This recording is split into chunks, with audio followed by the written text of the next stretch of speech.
Our friends at District Beta recently released a high-quality, family-friendly origin video explaining their story. While theirs is more upbeat, ours is more brutally honest. Let's get into it.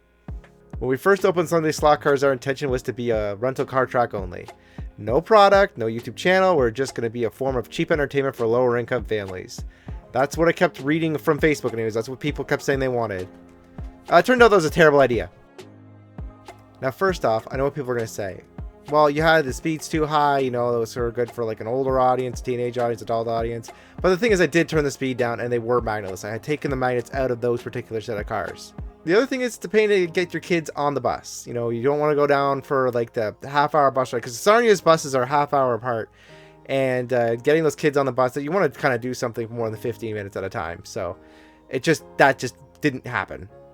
I also should have known that wasn't going to happen because I kept taking my kids to the story time at the library that was not far from the slot car track.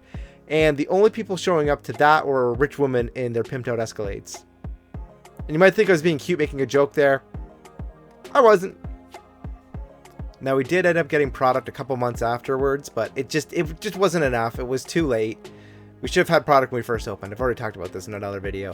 Now, the newer subscribers might feel a little confused, like, oh, you guys went out of business, you closed your doors.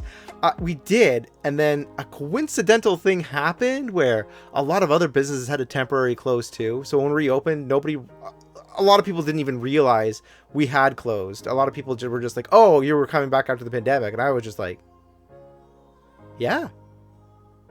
Now, we didn't instantly reopen. What happened was we started making YouTube videos more on the regular. So I was like, okay, I'll make this like a YouTube slot car channel.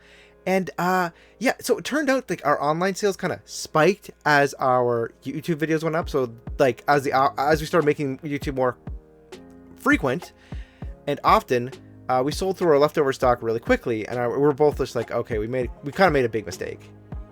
As the matter of fact, the reason why we have the name Saint Billet is because I didn't realize at the time when I made the YouTube channel, I just converted my old one because I wanted to keep some subscribers. I was like, okay, well, if we lose some subscribers, or we're just going to have like a bunch of my old subscribers from my old channel on this, and they can kind of see if they want to get into it or not. I didn't realize I was going to sell product again, so Saint Billet was like perfectly fine. But here we are. You know, that kind of bit me in the butt. Okay, so obviously we wanted to concentrate on the online portion, and the slot car track in my mind was because if Carrera ever wanted to do restrictions on online stores, we have a physical store. I talked to the sales rep at the time. He was cool with it. We're like a physical store. Even I guess even to Carrera themselves, we're like a physical store. So we get around any of those rules. I had to get Amanda to find us the cheapest rent because I need to keep the cost as low as possible to sell things as cheap as possible. Like I want to have really affordable slot car product. Thankfully, Amanda's been working in property management for a decade. So I asked her to find us the cheapest place to rent, and she immediately told me the flea market was it. So we went right back where we started. Although I do have a new spot, and it's right by the bathrooms this time, so that's very convenient for me. I have a lot of expensive things. I don't have to ask somebody to look after things when I quickly take a tinkle. We invested in a band so I can do the importing the product myself. We get this from America, directly from Carrera. Amanda works her little magic on the taxes we pay at the border and any travel fees we have. So it is cheaper than a customs broker. So we save a lot of money that way too. So yeah, if you notice, some of up to the Americans don't really notice when they do the conversion, but you need to understand that when you bring product into Canada, you usually have to charge a little bit more than the American price because you're gonna have to pay extra, like the customs broker fee and stuff, or like the taxes and stuff. And we get around that. Like Amanda's been doing the taxes for a company as well. I don't know if she does it for this company. I know she did it for the last company for some of the businesses they ran. Isn't she great, fellas? But I'm sorry, she's taken by the government. I wrote her off as a tax expense. And yeah, that's why if you're at the market, you see my laptop, I'm usually editing these videos. Like this is mainly to be an online store.